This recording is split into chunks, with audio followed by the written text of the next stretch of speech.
이번 시간에는 제2장 보증 업무에 대해서 살펴보도록 하겠습니다.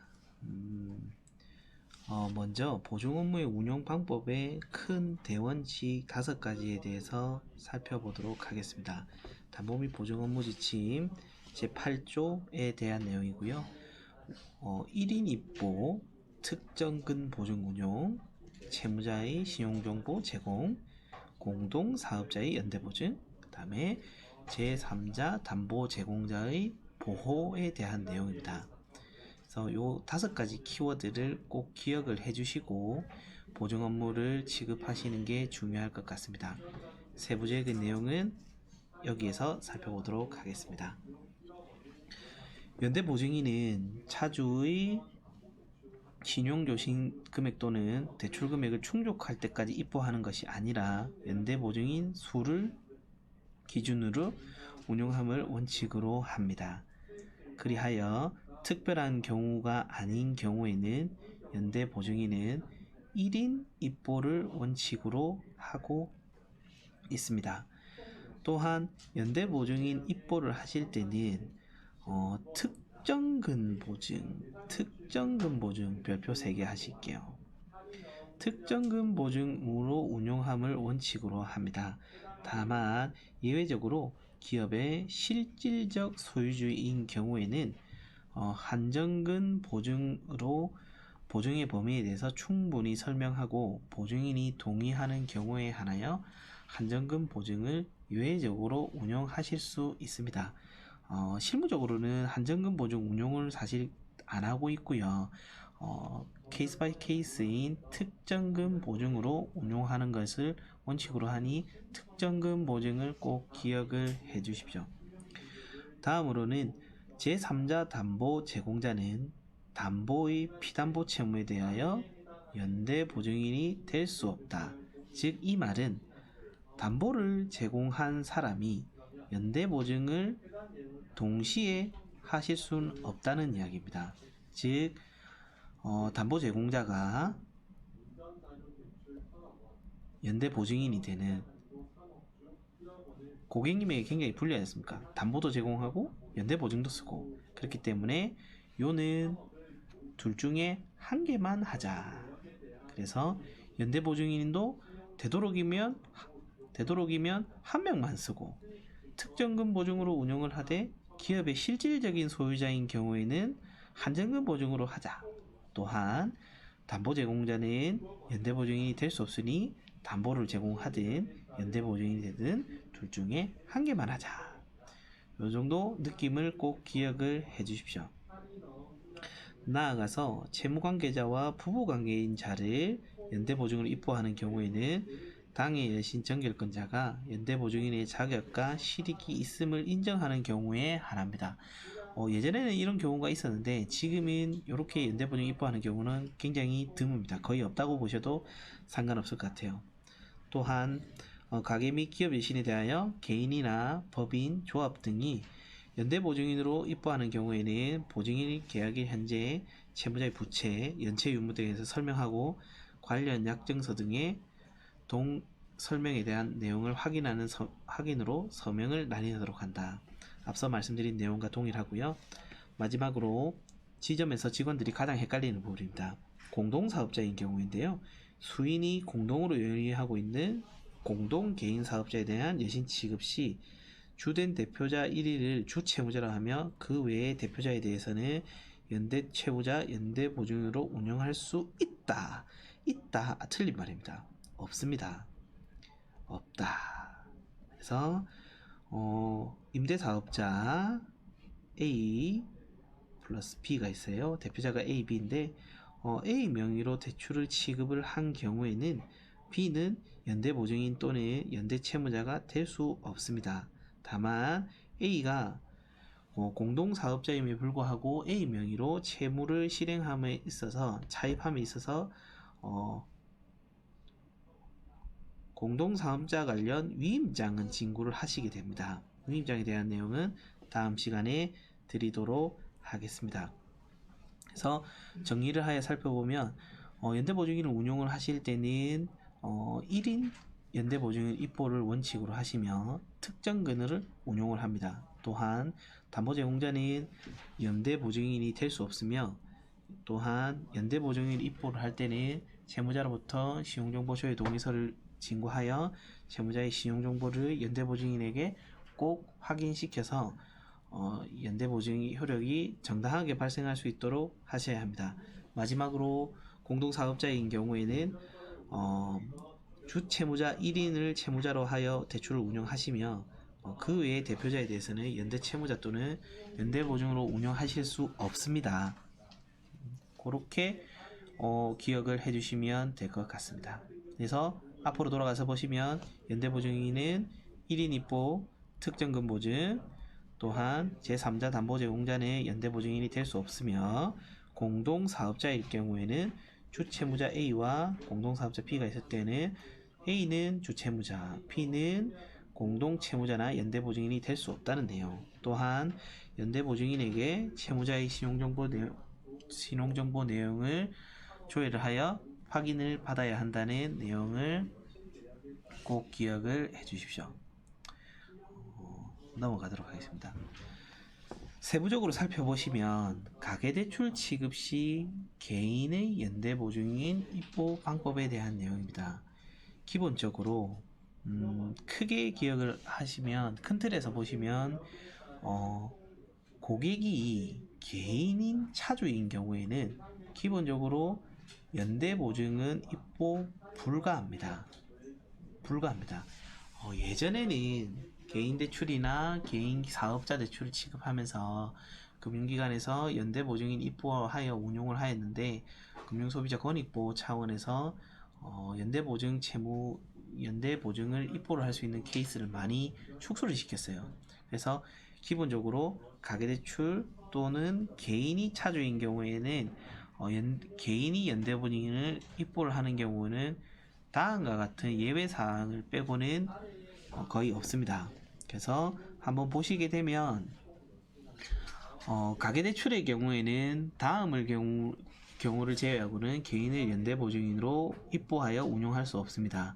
먼저 대환대출입니다. 신용관리 대상자나 장기연체자 등 신용도가 낮은 고객에 대하여 기존 여신을 정상화하기 위한 대환대출을 취급하는 경우에는 연대보증인을 입보하여 운용하실 수 있습니다.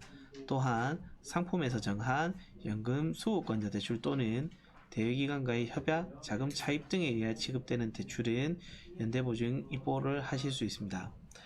실무적으로 세 번째 게 많이 발생하는데요. 공동계약자에 대한 이주비 대출, 중도금, 입주 대출, 전세자금 대출, 또한 건축주에 대한 신축자금 등에 대한 대출의 연대 채무자의 지위로서 관리가 필요한 대출에는 연대 보증인으로 개인을 입보하여 운용하는 경우가 다수 있습니다. 그 다음에 살펴보시면 예금담보대출인데요. 제3자 명의 예금담보대출 취급 시에는 그 예금주를 특약 조건부로 보증인으로 입보하는 경우가 있습니다. 세부 내용은 뒤에서 설명드리도록 하고요. 예금담보인데 요지는 제3자 담보 제공자가 담보도 제공하고 연대보증인도 쓰는 경우인 거예요. 분명히 앞에서는 3자 담보 제공자가 연대보증을 쓰며 담보 제공도 동시에 하면 안 된다고 이야기를 했는데 제3자 담보 제공자는 당해 담보의 피담보 제공은 연대보증이 될 수 없다. 안 된다라고 분명히 이야기를 했지만 한 상황에서 여기서는 또 제3자 담보 제공자, 제3자 예금 담보 제공자는 연대 보증으로 입보를 해야 된다 하니 요거는 중요합니다. 그래서 기억을 잘 해주시고요. 마지막으로 2008년 6월 12일 이전에 개인 연대 보증이 입보된 가계자금 대출은 주채무가 상환되기 전까지는 연대 보증을 운용하실 수는 있습니다. 요약해서 말씀을 드리면 개인 차주에 대해서 개인이 연대 보증을 입보하는 경우는 다음에 5가지 경우를 제외하고는 개인의 연대 보증인으로 입보하실 수 없습니다. 특히 이 5가지 대출 중에 정말 실무적으로 중요한 부분은 제3자 예금담보대출 취급 시 연대 보증인으로 예금주를 입보해야 된다는 내용이 되겠습니다. 가계대출을 넘어서 기업대출의 개인 연대보증인 운용에 대해서 알아보도록 하겠습니다. 차주가 개인사업자, 법인 또는 법인에 준하는 단체에 따라 다른데 기본적으로 개인에 대해서는 연대보증인이 기본적으로는 없습니다. 다만 그럼에도 불구하고 개인, 법인, 단체일 경우에는 3자 예금 담보 제공자가 담보를 제공하면서 연대보증을 쓰든지 건물 관련 신축 자금이 나가면서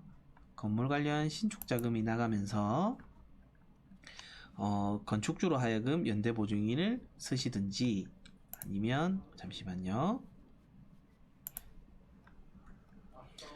건물 관련 신축 자금 여신인 지급 시 시공사의 대표 또는 건축주 등 건물 신축과 관련된 자 1인을 보증인으로 입보하는 경우 있습니다. 다만 이 경우에는 연대보증인을 건물 준공 후에는 의무적으로 해지하셔야 됩니다. 즉 건물 대출 나갈 때는 연대보증인이 있다가 담보 취득이 끝나고 나면 보증을 해지해 주셔야 돼요. 그리고 법률 또는 정부, 지방자치단체, 공공기관의 협약에 따라서 그 요건에 부합되는 보증인을 입보하는 경우가 있습니다. 근데 다음에서 설명드리는 부분이 가장 많이 운용하는 것 같아요. 법인이나 단체의 연대보증을 운용을 할 때는 1번 기업의 실질적 소유주로 하여금 연대보증인을 입보를 하게 하며 단체인 경우에는 조합원 중 수인의 조합원 중 대표권이 있는 1인으로 하여금 연대보증 입보를 하게 됩니다. 나아가서 실무적으로 운영을 많이 하는 경우에는 제3자 예금담보 제공자인 경우에는 담보 제공을 했음에도 불구하고 연대보증을 동시에 쓰며 나머지 시설자금 대출이나 건축자금이 나갈 때 시공사 또는 건축주로 하여금 1인을 연대보증 입보가 가능하다는 것을 기억해 주시면 될 것 같습니다. 말씀드린 내용을 정리를 하면 기업 대출의 경우에는 개인 사업자인 경우에는 기본적으로 연대보증이 불가합니다. 다만 법인 및 단체들일 경우에는 기업의 실질적 소유주, 조합원 1인으로 하여금 연대보증을 입보하며 다음에 같은 예외적인 경우를 제외하고는 개인 사업자의 경우에는 연대보증인이 입보가 불가하다는 내용을 꼭 기억을 해 주십시오. 그렇다면 이 제일 중요하다고 말씀드린 이 기업의 실질적 소유주란 과연 누가 기업의 실질적 소유주인가? 과연 어떤 사람을 기업의 실질적 소유주라고 할 수 있을런지 한번 살펴보도록 하겠습니다. 먼저 대표이사입니다. 먼저 대표이사에 대해서 알아보도록 하겠습니다. 기업의 실질적 소유주는 대표이사, 최대주주, 30% 이상 발행주식수 보유자, 그 다음에 주주 1인 및 관계인 총수 30% 이상 소유자, 무한 책임 사원일 경우에는 기업의 실질적 소유주로 보고 연대보증인 입보를 하실 수 있습니다. 대표이사의 경우에는 등기사항 전부증명서와 법인 시용평가를 통해서 확인하실 수 있으며 요 같은 내용에는 기업 시용평가서상의 경영실권자란 또는 종합의견란에 해당 연대보증인이 기업의 실질적 소유자라고 은행에서 명확하게 관리를 하셔야 합니다. 다만 그럼에도 불구하고 고용임원, 전문 경영인은 대표이사임에 불구하고 연대보증인이 절대 되실 수 없습니다. 왜냐하면 앞서 저희가 배운 금지 행위에 있기 때문입니다. 한번 살펴보도록 하겠습니다. 담보보증업무지침 제2조고요. 여기에서 설명드린 내용은 제3자 다본 제공자나 고용임원은 연대보증인이 될 수 없다는 내용을 금지하였기 때문에 방금 설명드린 내용에서와 같이 대표이사라 하더라도 고용임원은 연대보증인이 되실 수 없습니다. 중요합니다. 다음에 당연히 최대주주, 다음에 발행주식 30% 이상 소유자, 다음에 본인 및 관계인 포함, 특수관계인 포함 30% 이상 소유자는 주주명부와 가족관계 서류를 확인하여 해당 대상이 된다 하면 연대보증인으로 입보하실 수 있습니다. 무한책임사원의 경우에는 정관을 통하여 해당 내용을 확인하여 기업의 실질적 소유주로 보시고 연대보증인 입보하실 수 있고요. 여기서 잠깐 살펴보면, 그러면 대표이사는 기업의 실질적 소유주이긴 하지만 주식수가 하나도 없는 사람일 경우에 대표이사라고 연대보증을 쓸 수 있느냐라는 논리가 발생하는데, 다른 최대주주 30%, 30%는 주식이 있어야 합니다.